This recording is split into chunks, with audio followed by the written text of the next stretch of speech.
আসসালামু আলাইকুম নবম দশম শ্রেণীর শিক্ষার্থীরা, আশা করছি তোমরা সবাই ভালো আছো। মার্ঘাস একাডেমিতে তোমাদের স্বাগতম। গত ভিডিওতে আমরা উদ্ভিদ টিস্যু নিয়ে আলোচনা করেছি। আজকে আমরা প্রাণী টিস্যু নিয়ে আলোচনা করব। আমরা ফার্স্টেই পড়েছিলাম যে টিস্যু হচ্ছে অনেকগুলো কোষের একগুচ্ছ কোষের সমন্বয়ে গঠিত। তাহলে দেখো, উদ্ভিদে যেমন টিস্যু রয়েছে তেমনি প্রাণীতেও টিস্যু রয়েছে। আমাদের প্রাণীদেহ কি রয়েছে? টিস্যু রয়েছে। চলো আমরা এই নিয়ে একটু আলোচনা করি। প্রাণী টিস্যু। বহুকোষী প্রাণীদেহে অনেক কোষ একত্রে কোনো বিশেষ কাজে নিয়োজিত থাকে। একই ভ্রূণীয় কোষ থেকে উৎপন্ন হয়ে এক বা একাধিক ধরনের কিছু সংখ্যক কোষ জীবদেহের কোনো নির্দিষ্ট স্থানে অবস্থান করে সমষ্টিগতভাবে একটি কাজে নিয়োজিত থাকলে ওই কোষগুলোর সমষ্টিকে কি বলে? টিস্যু বা তন্ত্র তৈরি করে। এই লাইনটা একটু বোঝার চেষ্টা করো। একই ভ্রূণীয় কোষ থেকে উৎপন্ন হয়ে, ভ্রূণীয় কোষটা কি থাকবে? একই থাকবে। উৎপন্ন হয়ে এক বা একাধিক কিছু সংখ্যক কোষ, মানে এক হতে পারে বা অসংখ্য কি হতে পারে? কোষ হতে পারে। জীবদেহের কোথায় অবস্থান করবে? একটা নির্দিষ্ট স্থানে অবস্থান করবে। অবস্থান করে সমষ্টিগতভাবে তারা একটা কাজে নিয়োজিত থেকে ওই কোষগুলো একত্রে কী করে? টিস্যু বা তন্ত্র তৈরি করে। একটি টিস্যুর কোষগুলোর উৎপত্তি, কাজ, গঠন একই ধরনের হয়। টিস্যু নিয়ে আলোচনাকে আর এই টিস্যু নিয়ে যে তত্ত্বে আলোচনা করা হয় তাকে বলা হয় টিস্যু তত্ত্ব বা হিস্টোলজি। আচ্ছা, তাহলে দেখো, কোষ আর টিস্যুর মধ্যে নিশ্চয়ই পার্থক্য রয়েছে। কোষ হচ্ছে এক জিনিস, টিস্যু হচ্ছে আরেক জিনিস। তো দেখো, কোষ কি? কোষ হচ্ছে টিস্যুর গঠন এবং কার্যকরী একক। তাহলে দেখো, কোষ হচ্ছে টিস্যুর গঠনগত এবং কার্যকরী একক। যেমন লোহিত রক্তকণিকা, শ্বেত রক্তকণিকা, অণুচক্রিকা বিভিন্ন ধরনের কি রক্তকোষ। ওকে, তাহলে কোষ কোনগুলা? লোহিত রক্তকণিকা, শ্বেত রক্তকণিকা, আমরা জানি আমাদের রক্তে হচ্ছে 3 ধরনের কণিকা থাকে, যেগুলোকে বলা হয় রক্তকোষ, লোহিত রক্তকণিকা, শ্বেত রক্তকণিকা আর হচ্ছে অণুচক্রিকা। এগুলো নিয়ে আমরা বিস্তারিত পরবর্তীতে আলোচনা করব। আবার এই যে রক্তকোষ, এগুলোকে একত্রে কি বলে? তরল যোজক টিস্যু নামেও এগুলো পরিচিত। তার মানে প্রত্যেকটা আলাদা আলাদা হচ্ছে এক একটা কি রক্তকোষ, কিন্তু এগুলোকে একত্রে কি বলে? তরল যোজক টিস্যু। কারণ আমরা পড়েছিলাম অনেকগুলা কোষ একত্রিত হয়ে কি করে? টিস্যু গঠন করে। এই টিস্যুগুলো কি করে? মূলত রক্ত, এই তরল যোজক টিস্যু রক্ত দেহের বিভিন্ন জৈবিক শারীরবৃত্তীয় কাজে অংশ নেয়। মানবদেহে নানা ধরনের কোষ আছে যারা ভিন্ন ভিন্ন কাজে নিয়োজিত। মানবদেহে স্নায়ু কোষ দেহ জুড়ে জালের মতো ছড়িয়ে আছে। আমাদের অসংখ্য স্নায়ু কোষ রয়েছে। এই স্নায়ু কোষের মাধ্যমে আমরা কি করতে পারি বলতো?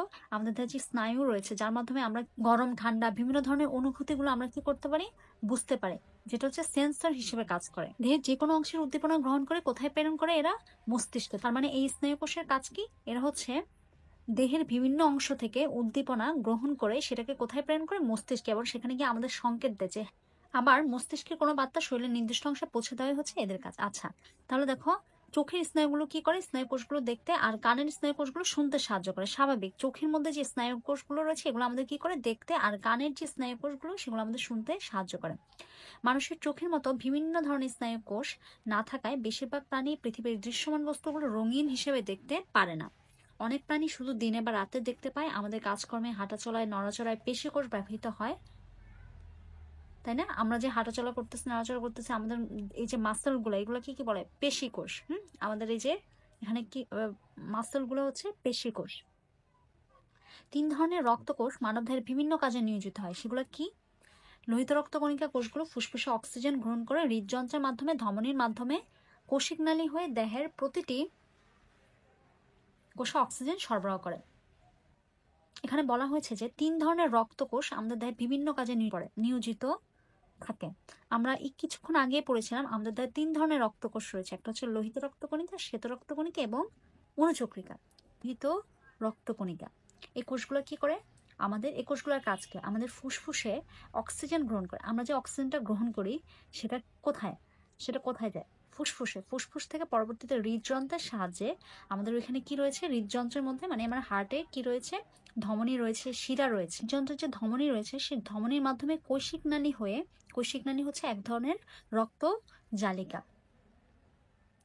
কোষিক নালী হয়ে দেহের প্রতিটি কোষে এরা কি করে? অক্সিজেন সরবরাহ করে।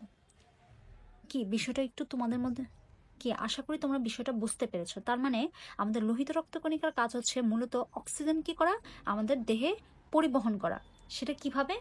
আমাদের দেহে অক্সিজেন পরিবহন করে। তাহলে মূলত লোহিত রক্তকণিকার কাজ হচ্ছে আমাদের দেহে অক্সিজেন পরিবহন করা। আমরা যেই অক্সিজেন গ্রহণ করি সেগুলো কি করে ফুসফুস থেকে হৃদযন্ত্রের সাহায্যে ধমনীর মধ্য দিয়ে কৈশিকনালী হয়ে দেহের প্রত্যেকটা কোষে এটা কি করে সরবরাহ করে এই লোহিত রক্তকণিকা। শ্বেত রক্তকণিকা, এই শ্বেত রক্তকণিকা কি করে দেহের রোগ প্রতিরোধ করে। অণুচক্রিকা, অণুচক্রিকার কাজ কি? দেখো আমাদের যখন কোথাও হাত পা কোথাও কেটে গেলে রক্তক্ষরণ হয়, ওই রক্তক্ষরণ হলে ওইটা যদি বন্ধ না হতো, ওই রক্তক্ষরণটা দেখবা কিছুক্ষণ পরে অটোমেটিক্যালি এটা কি হয়, রক্তগুলো দেখবে কিছুক্ষণ পরে অটোমেটিক্যালি জমে যায়। ওই রক্তটা যদি জমে না যেত তাহলে কি হতো, রক্তক্ষরণ হয়ে একটা সময় আমাদের মৃত্যু হতো। এতকে জমাট বাঁধার কাজ কে করে? অণুচক্রিকা। সো আমাদের দেহের জন্য রক্তের মধ্যে এই তিনটা জিনিস থাকাটা অনেক বেশি ইম্পর্টেন্ট। অণুচক্রিকা আমাদের দেহে রক্ত জমাট বাঁধতে সাহায্য করে। তাহলে দেখো রক্তের অণুচক্রিকা কোষগুলো হচ্ছে শরীরে কেটে যাওয়া অংশ থেকে রক্তক্ষরণ বন্ধ করতে সাহায্য করে। মাথার মধ্যে যে ত্বকীয় কোষগুলো থাকে যেগুলো চুল গজাতে সাহায্য করে। শরীরের ত্বকীয় কোষগুলো নির্দিষ্ট স্থানে ঘাম নির্গমন কোষ থেকে ঘাম নির্গত করে। অস্থি কোষ দেহের অস্থি বা কোমলাস্থি তৈরি করে দেহের দৃঢ়তা প্রদান করে। অস্থি বলতে এখানে বোঝানো হচ্ছে হাড়। হ্যাঁ, আমাদের দেহের দুই ধরনের অস্থি কোষ রয়েছে, একটা হচ্ছে কঠিন আস্থি আর একটা হচ্ছে কোমল আস্থি। দেহের আকার গঠন অস্থির বৃদ্ধি ইত্যাদিতে অস্থিকোষের অবদান বিশেষভাবে উল্লেখযোগ্য। প্রাণী টিস্যুর প্রকারভেদ, আমরা যেহেতু টিস্যু নিয়ে আলোচনা করছি সো এই চ্যাপ্টারে আমরা টিস্যু সম্পর্কে জানবো। প্রাণী টিস্যু কয় ভাগে ভাগ করা আছে? 4 ভাগে। আবরণী টিস্যু, যোজক টিস্যু, পেশি টিস্যু, আরেকটা হচ্ছে স্নায়ু টিস্যু। আবরণী টিস্যু, আবরণী টিস্যুর কাজ কি? এটা হচ্ছে মূলত আবরণ হিসেবে কাজ করবে, তবে অঙ্গকে আবৃত রাখে আবরণী টিস্যুর কাজ নয়, এর আরও কাজ রয়েছে। কি কি দেখো, এটি অঙ্গকে আবৃত রাখে, বাইরের আঘাত থেকে রক্ষা করে, প্রোটিন সহ বিভিন্ন পদার্থ ক্ষরণ বা নিঃসরণ করা এবং বিভিন্ন পদার্থ শোষণ করা, স্তর পেরিয়ে সুনির্দিষ্ট পদার্থের পরিবহন করা। আবরণী টিস্যুর কোষগুলো ঘন সন্নিবেশিত এবং একটি ভিত্তি পর্দার উপর বিন্যস্ত থাকে। কোষের আকৃতি এবং অবস্থান অনুযায়ী এই আবরণী টিস্যুকে আবার কয় ভাগে ভাগ করা হয়েছে? 3 ভাগে।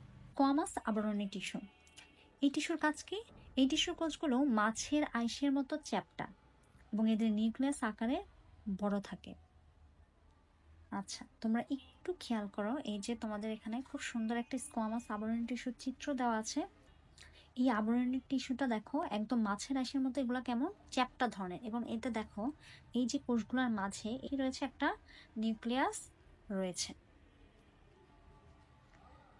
তারপর দেখো এগুলো থাকে কোথায়? বৃক্কের বোমেস ক্যাপসুল প্রাচীর। বৃক্ক বলতে কোথায় বলো তো? বৃক্ক হচ্ছে কিডনি। আমাদের কিডনির, আমরা যখন কিডনির মধ্যে কি কি থাকে, কি কি উপাদান দিয়ে গঠিত, আমরা যখন কিডনি নিয়ে আলোচনা করব তখন সেখানে আমরা পড়বো যে বৃক্কের মধ্যে হচ্ছে তোমার বোমেস ক্যাপসুল একটা প্রাচীর থাকে, যার মধ্যে কি থাকে? এই স্কোয়ামাস আবরণী টিস্যু থাকে, যেটা কি করে ছাঁকনির মতো কাজ করে। এই টিস্যুটা মূলত কিসের মতো কাজ করে? ছাঁকনির মতো কাজ করে। কিউবয়েডাল আবরণী টিস্যু, এই টিস্যুর কোষগুলো কেমন ঘনাকার। তাহলে দেখো এই যে চিত্রটা দেখতে পাচ্ছ, এটি হচ্ছে কিউবয়েডাল আবরণী টিস্যু। এর কোষগুলো দেখো, দেখো এটা অনেকটা ঘনাকার, তাই না? ঘনাকার বা এটা অনেকটা কি আকৃতির? কিউব আকৃতির। এই কোষগুলো অনেকটা কি আকৃতির? কিউব আকৃতির। দৈর্ঘ্য রয়েছে, প্রস্থ রয়েছে এবং এদের উচ্চতা রয়েছে প্রায় কি সমান। দেখো এটা একটা নিউক্লিয়াসও রয়েছে। এটি অবস্থিত হচ্ছে বৃক্কের সংগ্রাহক নালিকায়, তার মানে কিডনির মধ্যে এক ধরনের সংগ্রাহী নালী থাকে যেখানে হচ্ছে এই কিউবয়েডাল আবরণী টিস্যু অবস্থিত। কলামনার আবরণী টিস্যু, আচ্ছা, কিউবয়েডাল আবরণী টিস্যুর কাজ কি? এটা হচ্ছে পরিশোষণ এবং আবরণ কাজে সাহায্য করে। আর কলামনার আবরণী টিস্যু, এই টিস্যুর কোষগুলো হচ্ছে স্তম্ভের মতো সরু এবং লম্বা, তাই না? একটু খেয়াল করো, এই যে স্তম্ভের মতো কলামনার আবরণী টিস্যু, এটা হচ্ছে অনেকটা কেমন স্তম্ভাকার, তাই না? তো দেখো ফার্স্টে আমরা পড়েছিলাম স্কোয়ামাস, যেটাকে বলা হয় আয়সাকার, কিউবয়েডাল যেটাকে বলা হয় ঘনাকৃতির, এবং কলামনার এটিকে বলা হয় স্তম্ভাকার। আচ্ছা দেখো এখানে কোষ, তারপর দেখো মাঝখানে নিউক্লিয়াস রয়েছে এবং ভিত্তি পর্দা রয়েছে। স্তম্ভে একটার সাথে একটা কি সজ্জিত রয়েছে। প্রাণীর অন্তের অন্তঃপ্রাচীরের কোষগুলো প্রধানত ক্ষরণ, রক্ষণ এবং শোষণ কাজে এটি কাজ করে। তার মানে আমাদের যে অন্তঃপ্রাচীর রয়েছে, প্রাণীদের যে অন্তঃপ্রাচীর রয়েছে, সেই অন্তঃপ্রাচীরে শোষণ, ক্ষরণ, রক্ষণ ইত্যাদি কাজ করে থাকে। এগুলো হচ্ছে ওই যে দেখলাম আমরা একটা ভিত্তি পর্দা রয়েছে যার উপরে এই কোষগুলো কি থাকে? সজ্জিত থাকে, একটার উপর একটা কি থাকে? সজ্জিত থাকে। এখন দেখো এই আবরণী টিস্যুকে সংখ্যার উপর ভিত্তি করে সাধারণভাবে আবার কয় ভাগে ভাগ করা হয়েছে? আবার 3 ভাগে ভাগ করা হয়েছে। সাধারণ আবরণী টিস্যু, স্ট্র্যাটিফাইড আবরণী টিস্যু, সিউডো স্ট্র্যাটিফাইড আবরণী টিস্যু। সাধারণ আবরণী টিস্যু ভিত্তিপদার উপর কোষগুলো এক স্তরে সজ্জিত থাকে, আমরা জানি একটার উপর একটা সজ্জিত থাকবে। এগুলো তাহলে কোথায়? তাহলে তোমাদের জন্য ইম্পর্টেন্ট হচ্ছে কোন আবরণী টিস্যুটা কোথায় অবস্থিত। তাহলে দেখো এটা কোথায়? বৃক্কের বোমেস ক্যাপসুলে। আর থাকে বৃক্কের সংগ্রাহী নালী এবং অন্তঃপ্রাচীর। ঠিক আছে, এটা তিনটাতেই এই সাধারণ আবরণী টিস্যুটা থাকবে। বৃক্কের বোমেস ক্যাপসুল, বৃক্কের সংগ্রাহী নালী এবং অন্তঃপ্রাচীর। স্ট্র্যাটিফাইড আবরণী টিস্যু এটি কোথায় থাকে? দেখো এটি হচ্ছে মেরুদণ্ড প্রাণীদের ত্বকে থাকে। তা আমরা একটু পড়ে নিই এটা কি। ভিত্তিপদার উপর এগুলো একাধিক সজ্জিত থাকে। তারপর হচ্ছে যে এটার আরেকটা নাম আছে স্ট্র্যাটিফাইড, যাকে বলা হয় ট্রানজিশনাল আবরণী টিস্যু। এটা মূলত থাকে মেরুদণ্ড প্রাণীদের ত্বকে। স্ট্র্যাটিফাইড আবরণী টিস্যু এটা দেখতে অনেকটা কেমন? স্তরীভূত টিস্যু। এটি মূলত কোথায় থাকে? ট্রাকিয়া। ট্রাকিয়া কোথায় বলতে পারো? ট্রাকিয়া হচ্ছে আমাদের শ্বসন তন্ত্রের। এই দেখো এই স্ট্র্যাটিফাইড, তারপর হচ্ছে সিউডো স্ট্র্যাটিফাইড, এগুলোর খুব সুন্দর চিত্র দেওয়া আছে। চিত্র দেখে তোমরা খুব সুন্দর করে পড়ে নেবে। এই আবরণী টিস্যুর কোষগুলো আবার বিভিন্ন কাজে ব্যবহৃত হয়। যেমন দেখো সিলিয়াযুক্ত আবরণী টিস্যু, এই সিলিয়াযুক্ত এটি কোথায় থাকে? শ্বাসনালীর প্রাচীরে। ফ্লাজেলাযুক্ত এরা থাকে হচ্ছে হাইড্রার অ্যান্ড্রোডার্মে। ক্ষণপথযুক্ত আবরণী টিস্যু এরা থাকে হাইড্রার অ্যান্ড্রোডার্ম এবং মেরুদণ্ডী প্রাণীদের অঞ্চল। জনরঙের আবরণী টিস্যু এরা থাকে আবরণী টিস্যু। এই টিস্যু যা থেকে হচ্ছে শুক্রাণু এবং ডিম্বাণুকোষ উৎপন্ন হয়, এরা প্রজনন কাজে অংশগ্রহণ করে প্রজাতির ধারা অক্ষুণ্ণ রাখে।